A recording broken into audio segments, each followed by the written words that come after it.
Good evening, and welcome back to Whispers Before Sleep. I'm so grateful you've chosen to end your day here with me. Whether today felt busy, peaceful, or perhaps a little overwhelming, I hope tonight's story becomes a gentle place where your heart can slow down. So settle into your favorite blanket, take one slow, relaxing breath, and let the worries of the day drip slowly away. Tonight, we will visit a tiny post office hidden at the edge of a quiet village. Most people believe it delivered ordinary letters, but those who truly needed help sometimes received something much more precious. This is the post office that delivered forgotten dreams. At the end of a narrow cobblestone road, where ivy climbed old stone walls and wildflowers bloomed without anyone planting them, stood a tiny post office. Its red door had faded after many summers. Its brass bell gave a cheerful ring whenever someone entered. Most people simply called it Willow Post Office. It wasn't busy. Only a handful of letters arrived each morning. Most were birthday cards, packages wrapped in brown paper, or postcards from grandchildren traveling far away. Yet, there was something unusual about the little building. No matter how quiet the day, its elderly postmaster, Mr. Arthur Collins, always smiled as though he were expecting something wonderful. Every morning, he carefully sorted the mail, not hurriedly, not absent-mindedly, but with the same care one might use when turning the pages of a treasured book. He often whispered, "Every letter carries a little piece of someone's heart." One rainy Tuesday, as Arthur opened the old mailbox outside, he discovered an envelope unlike any he had ever seen. There were no stamp, no address, no return name, only four handwritten words: "For whoever needs hope." Arthur turned the envelope over. There was nothing else. He looked up and down the empty street. No one. Only gentle rain and the quiet sound of leaves swaying in the breeze. He smiled softly. "Well, I suppose someone trusted me." He slipped the envelope carefully into his coat pocket, not knowing that it would become the first of many mysterious letters, and that each one would quietly change a life. The following morning, Arthur unlocked the post office just before sunrise. As always, he polished the counter, watered the small fern by the window, and placed a kettle on the stove for tea. Only then did he remember the mysterious envelope. He opened it carefully. Inside was a single sheet of cream-colored paper.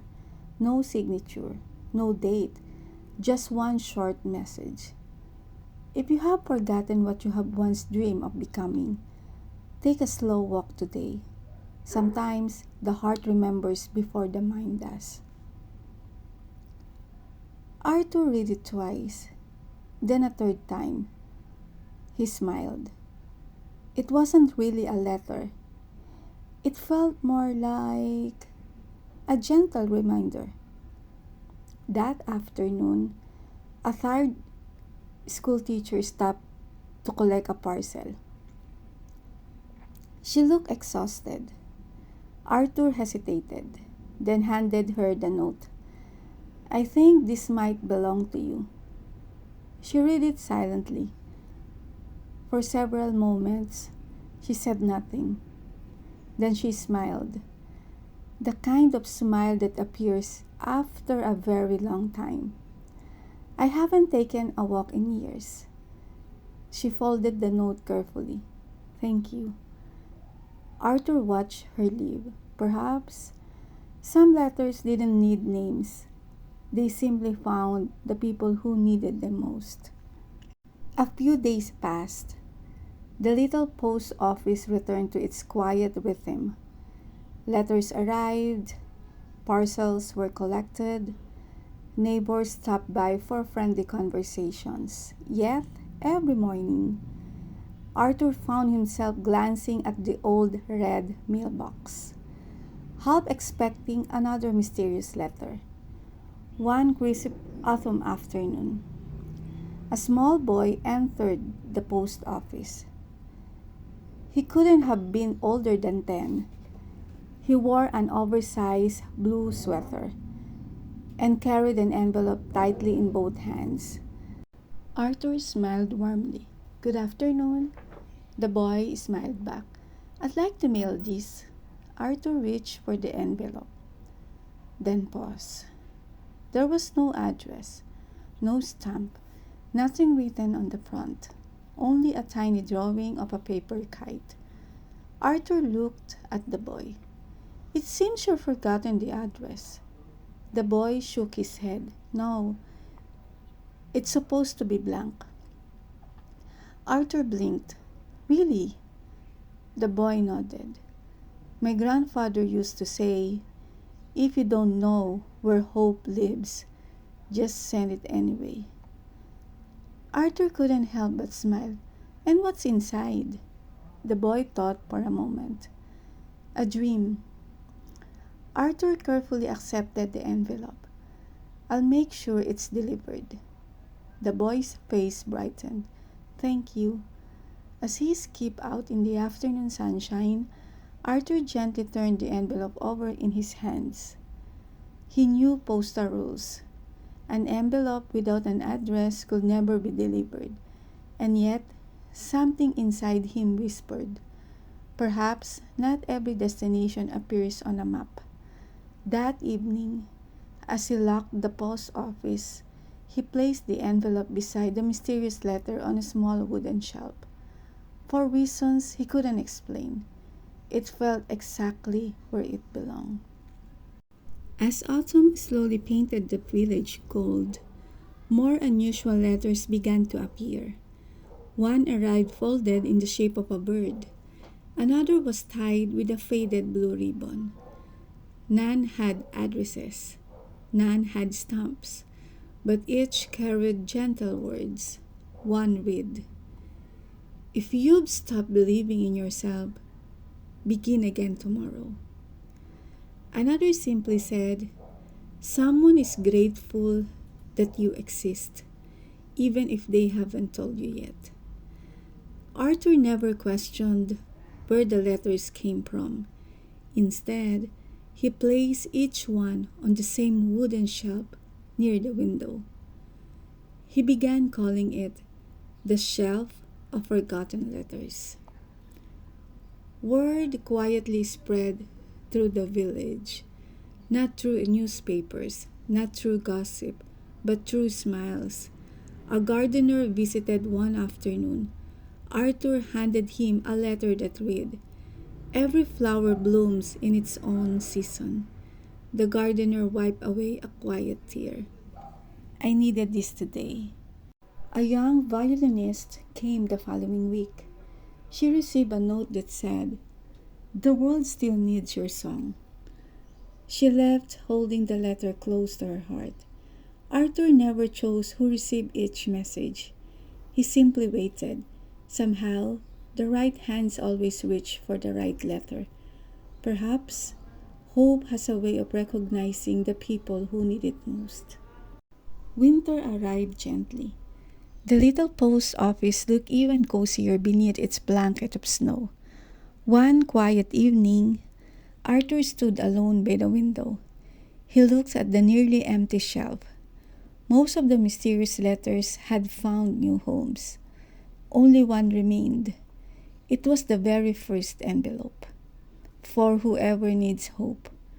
Arthur smiled. "I suppose your person never came."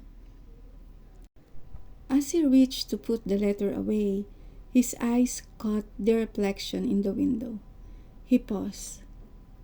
For years, He had faithfully sorted other people's letters, celebrated their good news, comforted their difficult days, watched children grow into adults, watched neighbors leave and new families arrive. He had spent a lifetime helping messages reach everyone else. But somewhere along the way, he had forgotten one important person, himself. Slowly, he opened the letter again. He read the familiar words. If you have forgotten what you once dreamed of becoming, take a slow walk today. Sometimes the heart remembers before the mind does. Arthur smiled through quiet tears. Perhaps the letter had been waiting for him all along. The next morning, instead of opening the post office immediately, he took a slow walk through Willow Lane. Children waved, neighbors greeted him. The baker offered fresh bread. The florist handed him a single white daisy. Arthur realized something beautiful. His dream had never been about delivering mail. It had always been about delivering hope. And without realizing it, he had been living that dream every single day. Sometimes, the dreams we think we've lost have quietly been walking beside us all along. Before you close your eyes tonight, think about the dream you once carried.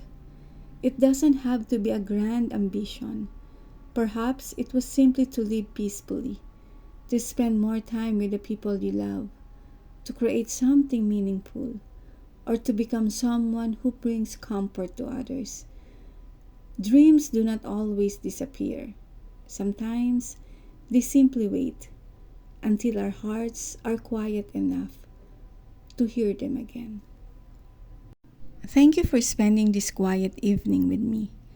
I hope tonight's story reminded you that hope often arrives in the gentlest ways, like a kind word, a handwritten letter, or a dream that patiently waits to be rediscovered. Until we meet again, may your heart remain hopeful, may your nights be peaceful, and may tomorrow bring you one small reason to smile. Good night, sleep peacefully, and remember, every dream deserves the chance to find its way home.